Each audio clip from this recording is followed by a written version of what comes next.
you very much again, Jim McKay. And now let's get to the fight itself, to the one that has caused national controversy and national headlines throughout the past week. Let's go to the Central Maine Youth Center and fight announcer Johnny Addy.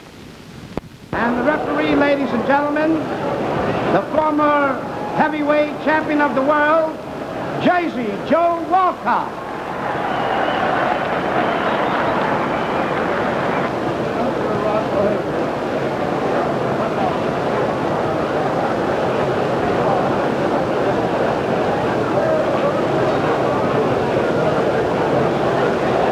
Ladies and gentlemen, Intercontinental Promotions Incorporated, Robert A. Nylon, President, and Arena AA present the main event, 15 rounds, for the heavyweight championship of the world. The principals, introducing from Denver, Colorado, he's wearing black trunks, he weighs 215 and a quarter, the former heavyweight champion, and now the challenger, Sonny Liston.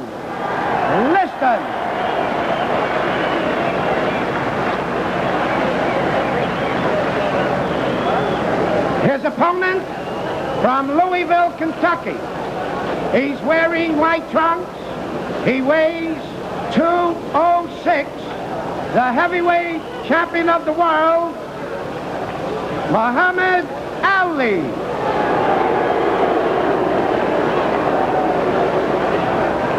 Ladies and gentlemen, Jersey Joe Walcott will now give the instructions.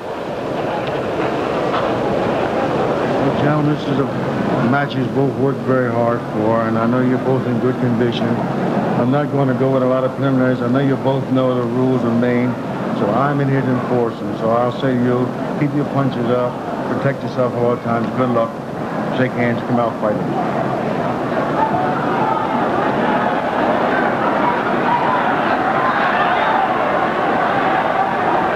We're just about ready to go. Muhammad Ali saying a prayer in his corner before coming out to meet the challenger. And did you notice the way Liston was sweating under those hot lights?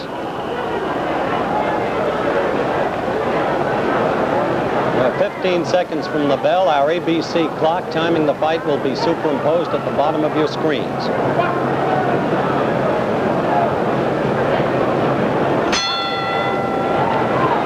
Here we go. Tactics the same as in the first fight, established almost immediately. Clay moving consistently to the left, virtually in a circle. Liston relying upon the left jab.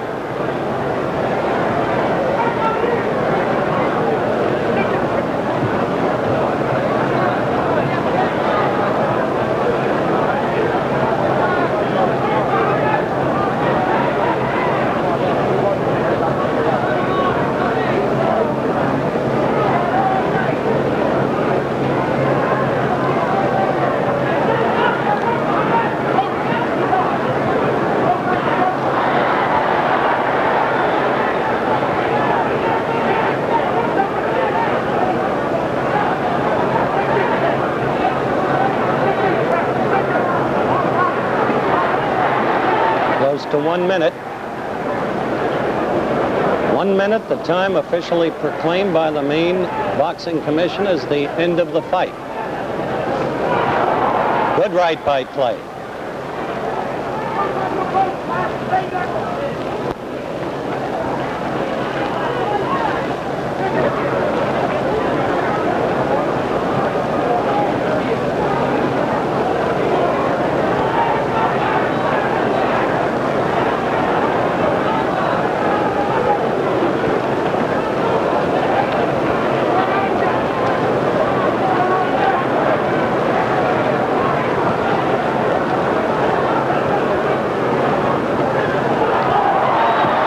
Did you see the punch?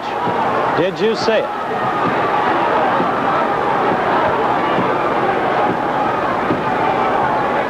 By the ABC clock, 1 minute 53 seconds was 10 seconds after Liston hit the canvas. Walcott never heard the official knockdown timekeeper. Liston never heard a count. Walcott leaves the fighters. Liston still has reflexes. Look at him duck. Now Walcott has gotten information that Liston was down for a count of 10 and more. And so the fight is over, and Muhammad Ali is still the champion in a scene of bedlam, chaos, and confusion.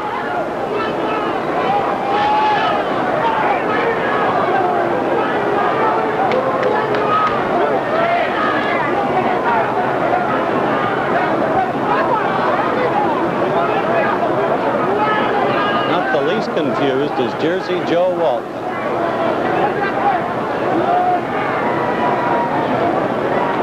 The Liston frustration. Bandages come off. There is the confused one.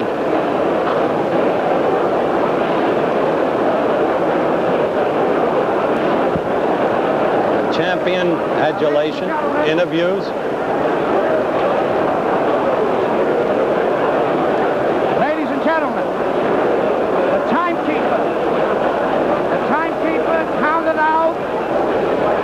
In 1 minute of the first round, 1 minute of the first round, the winner. 1 minute of the first round, the winner by a knockout. And still the heavyweight champion of the world, Muhammad Ali. Isn't that incredible that they should call it 1 minute? Off come the champion's bandages now.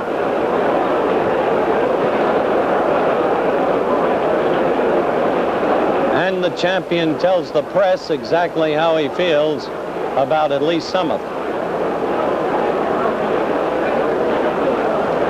But you can hear the crowd chanting in the background, many young Bates College students among them. Now here he's going to talk with the other television commentator, Steve Ellis. Watch the game. All right, Cassius. Wait a minute, Muhammad Ali, wait a minute. Wait a minute now. Muhammad Ali, better known as Cassius Clay. Muhammad, what was the punch that won it for you? You're a real champion at this point. Well, the punch that won the fight for me, well, I believe was a left hook or a right cross. And one of the two, I really can't think because I was moving too fast. A left hook or a right cross? That's right. All right, now, did you think you were going to be able to do it in the first round? You did it in 6 rounds last time, Cassius. Didn't I tell the world that I had a surprise? And that if I told you the surprise, you would not come to the fight. With me was Almighty Allah and his messenger, and I've been saying my prayers regular, living a righteous life, right. And as you see, what happened. Oh, wait a minute. Now, let me ask you this, if I may, Cassius. Wait a minute. Muhammad. All right, no, wait a minute. Okay, all right, Muhammad, tell me this. Did you think that Liston hit you with any kind of shot that maybe hurt you, any whack toward the body? No, he hit at my body, but he hit my arms instead. He hit your arms instead. I'm a little too fast, Steve, to be hit by slow fellas like you seemed very confident at the beginning. Why were you that confident coming out? I'm confident because Allah's with me and his messenger, Elijah Muhammad. All right, now, Muhammad, tell me this. What did you really knock him out with the left hook and the right smash? Well, I would like to see the videotape if you have it. All right, do we have the videotape? Yes, we do. Show you more. All right, we have the videotape, and let's try for viewers all over the world see what we had. Beautiful footwork. I was getting ready to come in there with a pretty right, but he was in the way. He was in the way. Yes, I must say this was an easy payday. My shape was so good, it really surprised me. I came in at Now you're going to hit him. Watch closely. Watch closely. Is it a right-hand counter? You tell us what it is. I think it was a right-hand counter, not the left hook that you talked about a while ago. Well, didn't I tell you that Liston said in my poem, I want the world to know that I apologize. This kid is so fast, he can't be touched, you know. Now watch this. Watch closely. He's still the aggressor, at least moving towards you. This is scientific action, you feel. I'm a creative fighter, just taking my time and watching him knock him out. The man is a little afraid. All of this talk about somebody coming in the arena with bombs and machine guns scared him to death. It didn't scare me, but it scared him. Well, now, Bodini, there it is. That was the right-hand counter. Let's watch it. Let's watch it. Go ahead and A right-hand counter as I saw it. Steve, you have never saw the real Muhammad Ali. I haven't had time to warm up yet. You haven't? I haven't had time to just sit down and Let's look at it again. Now, that right hand was good. He aims toward the belly. He hit you under the heart there. Yeah, I didn't feel it. You didn't? No, let's watch it. I thank Allah for his messenger, Elijah Muhammad, for giving me the confidence to conquer all of this fear All right, they now, tried to put in me here tonight. I don't want to overlook it. Describe this to us. Here he's coming towards you. He's moving in. You counter, I think. I know I just blocked that right hand with my elbow. See, you notice my guard is down. I can't be hit because I have split-second timing with footwork and head work. All right, now watch it. Here it goes, in my opinion, as I look back. Halfway through this first round, or a little better. He's off balance. I'm glad you're showing this in slow motion. I see why now. So fast, I don't guess you can see me in real action, Harley. You're too tough for me. You're too tough for me to see. All right, let's be looking closely. Long time in slow motion for this to happen. Really howling there. No. That's right hand. Right hand. The right hand hurt him. Right hand. Watch it. What was it? Watch it. Watch it. Did you think he was getting up? Oh, I knew he would fall early, but I wanted it to be about 3 or 4 minutes later. Why are you standing over him, I'm trying to tell the bum to get up and fight. People Why are you doing that? Tell me why. That was ABC's exclusive slow motion videotape coverage of the fight. We'll be back with the knockout in slow motion and again from a different camera angle in just a minute.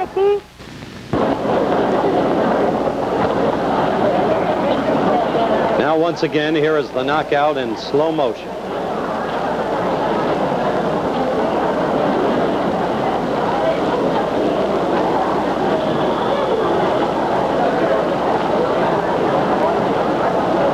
Trust that time you saw the blow cleanly.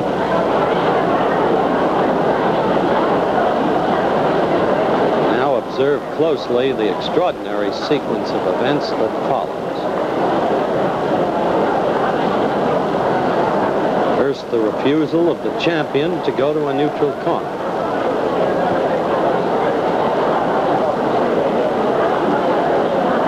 Now he apparently departs. Second, the attempt of Liston to arise. Apparently, he is unable to do so. Third, note the champion prancing about the ring. He has still not gone to a neutral corner.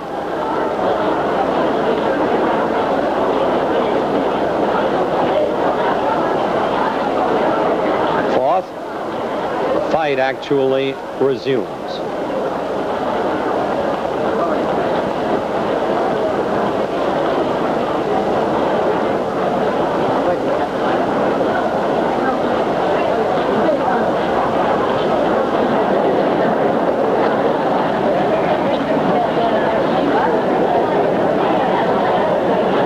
As it does, the referee departs to answer a call from the official knockdown timekeeper's corner. Sixth, Liston still has reflexes. Note the way he ducks the clay barrage. And seventh, Jersey Joe Walcott returns. He has been advised that Liston has been down for 10 seconds and more and declares Muhammad Ali the winner. And now at regular speed, here is the other camera angle we mentioned earlier. Play will be on your left as he renders the knockout blow.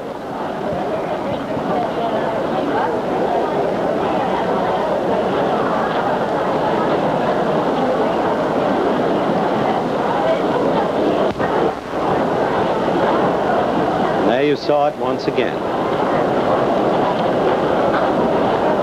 Now, before we go to Robert Riga, let's listen to some post-fight comments by Liston and Muhammad Ali. What happened when you tried to get up? Do you think the fight would stop before it should have? Well, only thing I was trying to pick up the count. He was trying to pick up the count. Did you hear the count? Did you know what? No, I didn't. You didn't hear the count? He didn't hear the count, didn't know what it was. There was no count, he couldn't hear it. Was there a punch thrown before the right hand? No. How powerful was the punch in your opinion? It was fair. Hey, wait a minute. What is this? Fair? Fair punch. Said it was a fair punch. Sonny, did the punch surprise you? Clay says it was a new tactic to counter right. It was a surprising punch. If you had picked up the count, would you have been able to continue? Yes, I If he would. picked up the count, he would be able to continue. Myself, I think so. He couldn't pick up any count at all. Yes. Well, I would say the #1 contender, Terrell, either one, yeah. Chavallo, either, but it don't make no difference. I'm in a position now where I can't squawk who's not. I might have to fight you. In the position now where he can't squawk, he'd have to fight anybody. He seemed to be in good humor. You hear it, Lester. Yeah.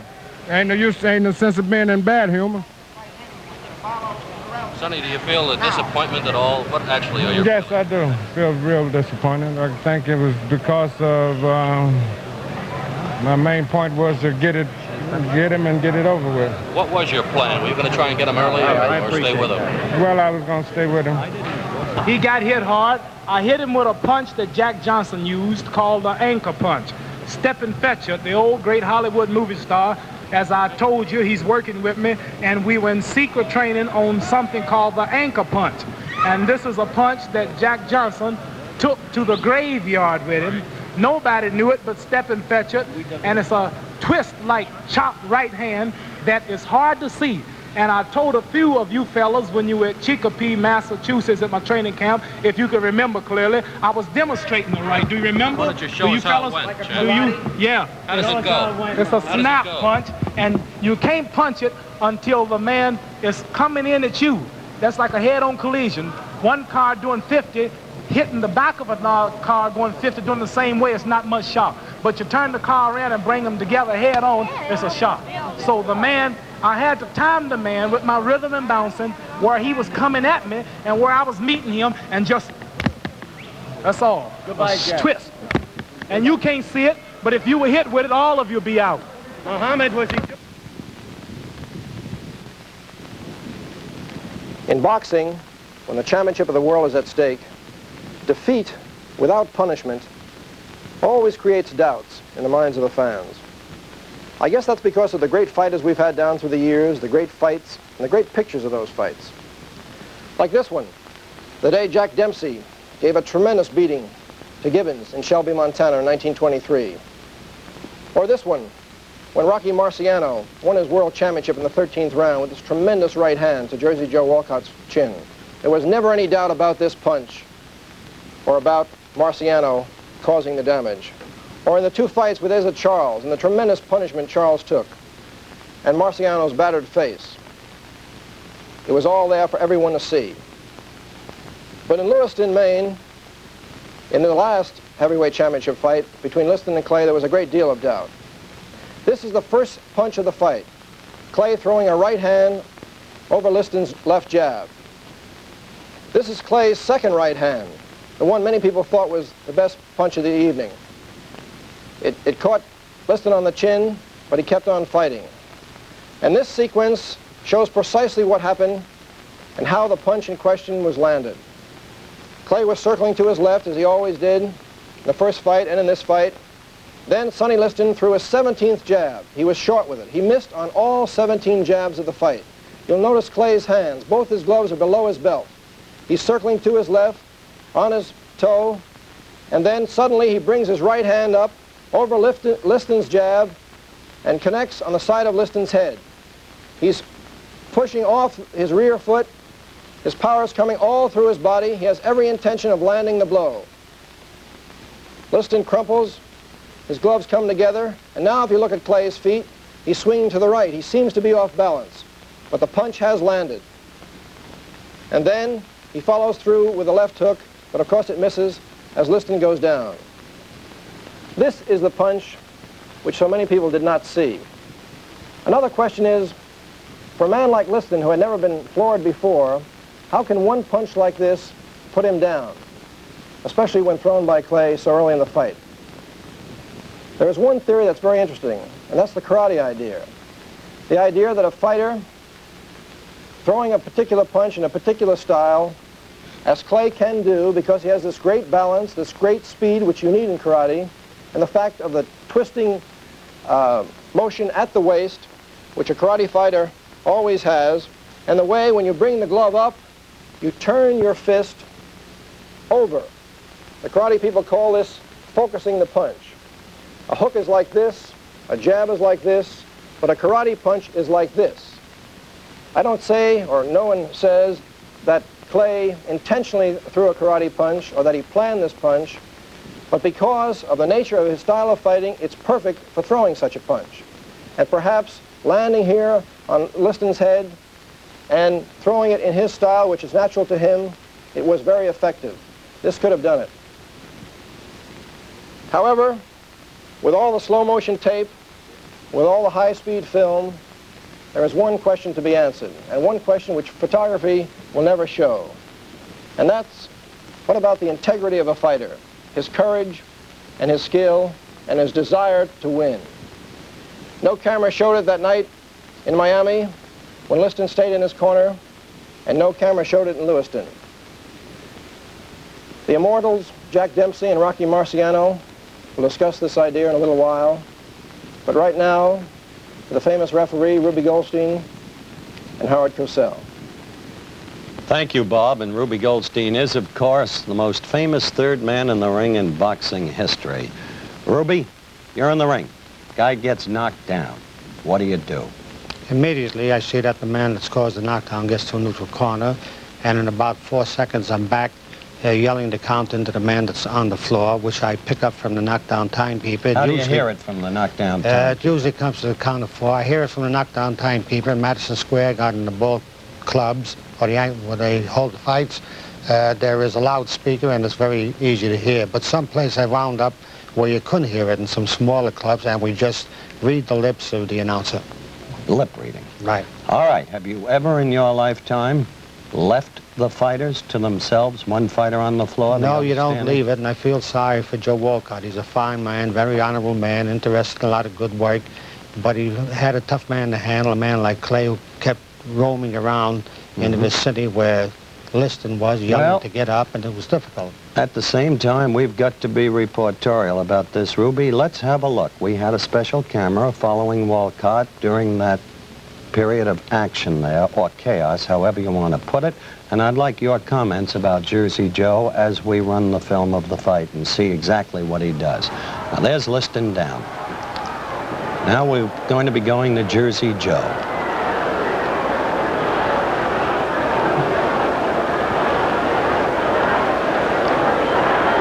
See him looking over there? What would you have been doing? Well, if you notice, he's got a little difficulty there with Clay yelling and making motions. But he didn't even go to Clay. Well, he probably don't know where the knockdown timekeeper is sitting, and he probably doesn't hear what he's saying, and he's going over to find out what's going on. It is wrong, but I feel sorry for a fine guy like Walcott. And not having heard the timekeeper, his key error was to run over there and then declare the fight over, because you can't declare a fight over, can you, Ruby, if the man is never going to a neutral corner who's not the other man? No, you don't have to count. You can tell the timekeeper to hold up the count, and that's why Dempsey had the long count in Chicago with Gene Tunney.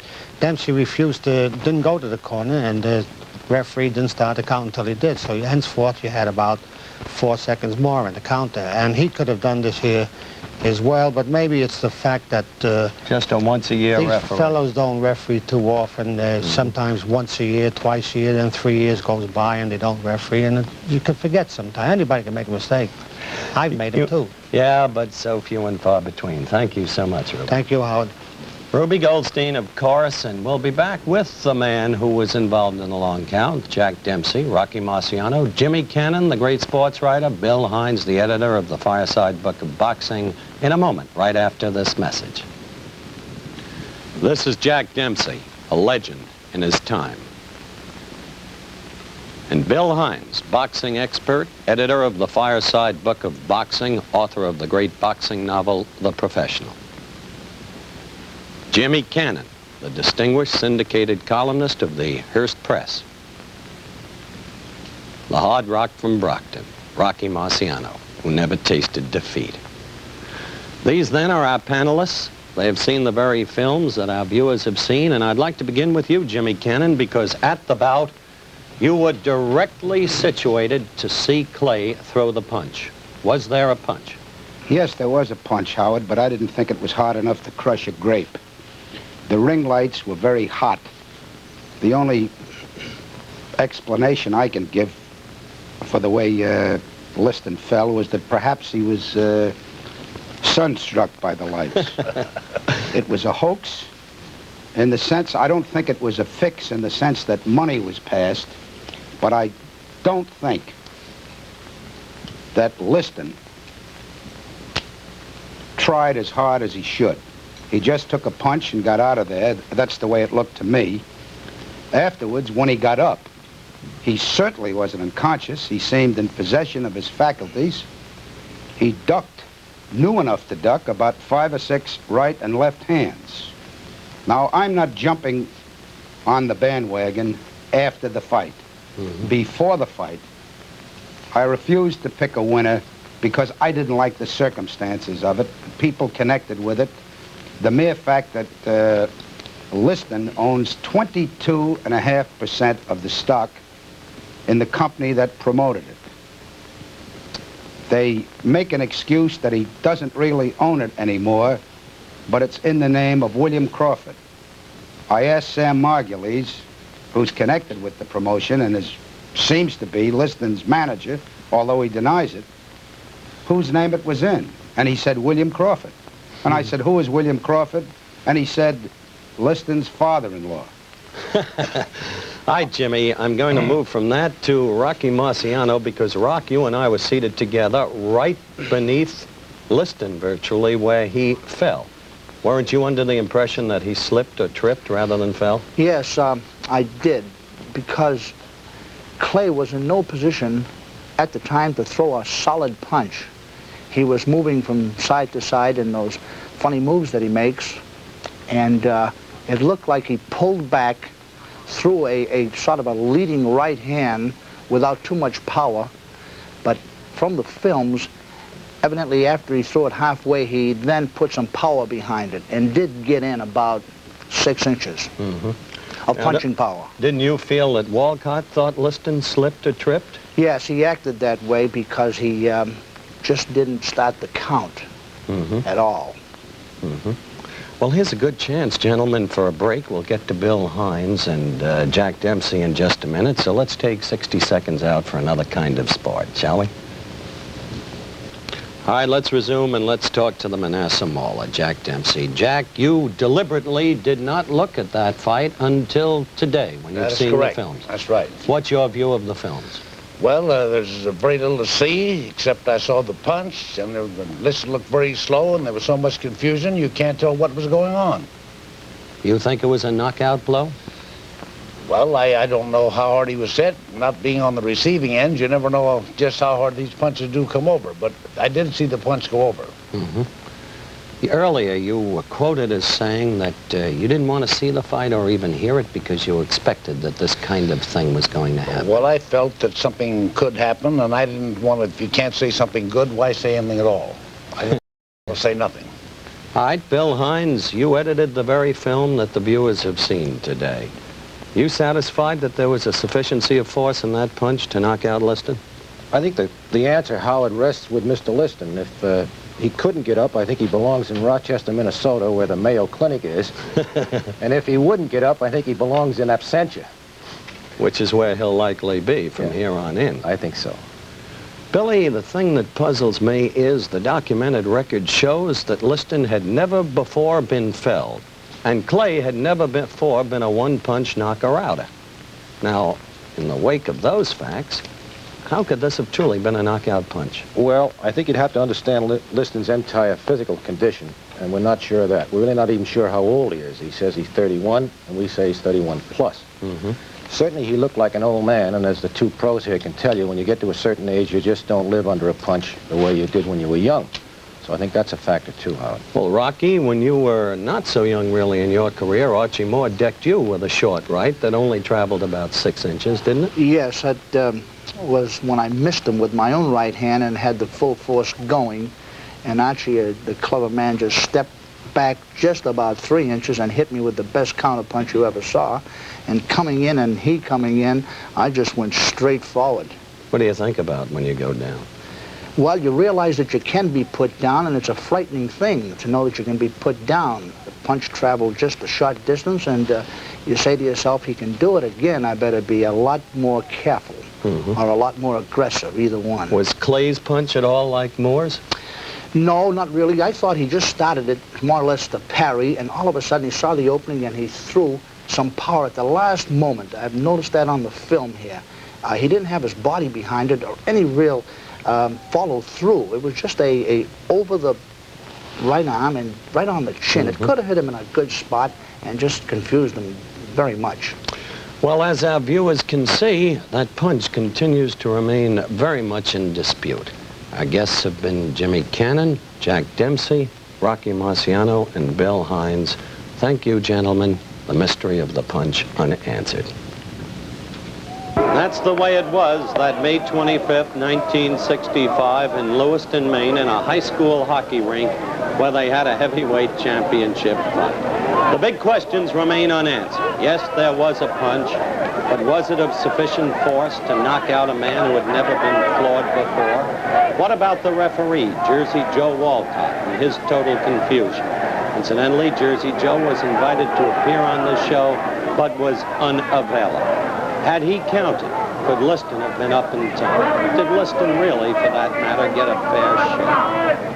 And what about all of the other bizarre circumstances attending upon the fight? The way it got, for instance, to Liston.